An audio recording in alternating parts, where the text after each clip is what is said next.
Bonjour, je suis Christine Moore, candidate du nouveau Parti démocratique pour l'Abitibi-Témiscamingue. Je suis originaire de La Reine, un petit village rural d'Abitibi-Ouest. Et maintenant, depuis 2007, j'habite à Dupuis avec mon mari Christian, ma belle-fille Maude et notre petite dernière, notre petite fille Daphné, qui a âgé d'à peine 1 mois. J'ai fait mes études ici en Abitibi-Témiscamingue en soins infirmiers, donc au Cégep et à l'Université du Québec. J'ai travaillé comme infirmière au Centre de santé des Aurores boréales, maintenant qui est l'hôpital de La Sarre, principalement soins intensifs et urgences. Et j'ai également, pendant mes études, servi dans les Forces armées canadiennes. J'ai commencé très jeune à m'intéresser à la politique et à militer au sein du nouveau Parti démocratique. C'est tout d'abord les valeurs de justice sociale, de compassion, de partage et d'équité du NPD qui ont toujours été près de moi, près de mes valeurs profondes. C'est pour ça que j'ai décidé de devenir candidate néo-démocrate en Abitibi-Témiscamingue. La première fois que j'ai été candidate, c'était en 2006. Je me suis représentée en 2008 pour enfin être élue députée en 2011. Et depuis ce temps-là, j'ai la chance de servir comme députée et d'accumuler 4 bonnes années d'expérience comme députée fédérale. Je peux vous dire que j'ai été l'une des députées les plus actives à Ottawa.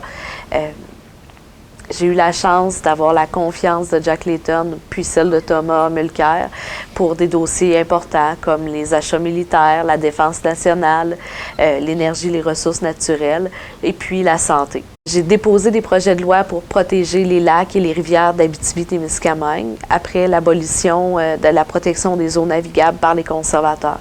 J'ai œuvré au sein du comité permanent sur les ressources naturelles et j'ai fait en sorte que le comité se penche sur l'exploitation des mines de terres rares au Canada. Les services aux citoyens de l'Abitibi-Témiscamingue, ça a toujours été une de mes priorités comme députée.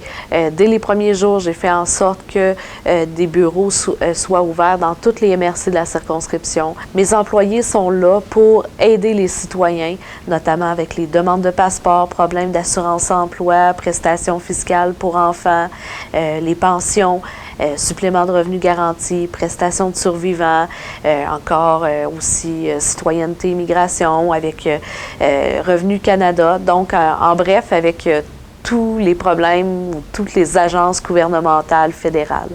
J'ai été à la rencontre des gens partout en Abitibi-Témiscamingue et j'ai été à l'écoute constante des citoyens par le biais de causeries, de forums, de rencontres, mais aussi dans les événements, par le moyen de bulletins parlementaires que les gens utilisaient pour m'écrire, pour s'exprimer sur les enjeux qui les touchaient. J'ai également beaucoup travaillé pour protéger les fermes familiales, faire la promotion de l'achat local et des produits régionaux. Je me suis battue pour protéger l'accès à l'assurance-emploi, particulièrement pour le travail saisonnier et pour tenir compte des particularités régionales. J'ai dénoncé, j'ai tenté de trouver des solutions aux coupures dans les services fédéraux en région, comme à Service Canada, à Revenu Canada et dans les Forces armées canadiennes. J'ai lutté pour la protection de notre environnement, que ce soit l'air, la forêt ou nos cours d'eau. Je me suis portée à la défense de Radio-Canada et du service de livraison du courrier à domicile de Poste Canada.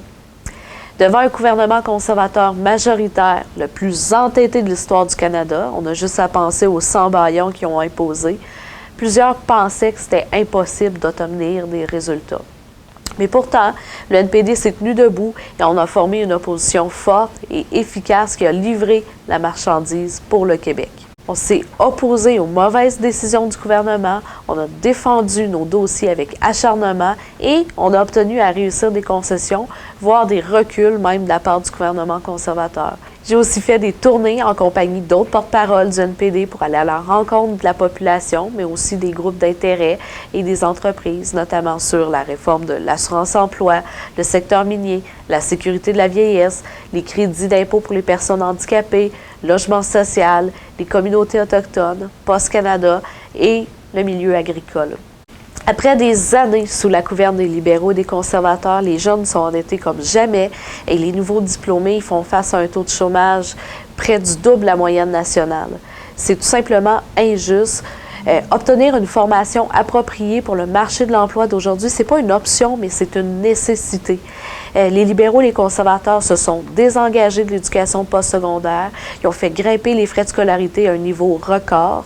C'est pour ça que le NPD a déposé la loi sur l'éducation postsecondaire pour rétablir le rôle du fédéral dans l'accessibilité à l'éducation, pour lutter contre les coûts des études universitaires et l'endettement des étudiants.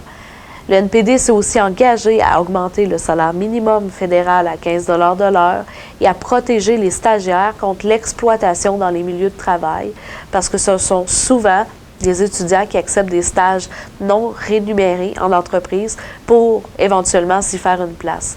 Il y en aurait près de 300 000 au Canada à l'heure actuelle. On veut favoriser la création d'emplois dans les petites et les moyennes entreprises et dans le domaine des énergies vertes. Le NPD propose des stratégies pour aider les jeunes, notamment en matière de logement social ou pour rendre la vie plus abordable en limitant les frais bancaires, les taux des cartes de crédit, le prix de l'essence. Tous ces éléments, ça va aider les jeunes et les étudiants à joindre les deux bouts. J'ai toujours travaillé d'abord et avant tout pour ma région que j'aime profondément. Je pense que le devoir premier d'un député, c'est de bien représenter les citoyens de sa circonscription. Et honnêtement, à ce chapitre, je pense avoir été à la hauteur des attentes. J'espère que je pourrai compter sur vous à nouveau afin de pouvoir continuer à appuyer le développement régional. Finalement, je vous demande de ne pas oublier d'aller voter le ou, bien sûr, avant le 19 octobre. Merci.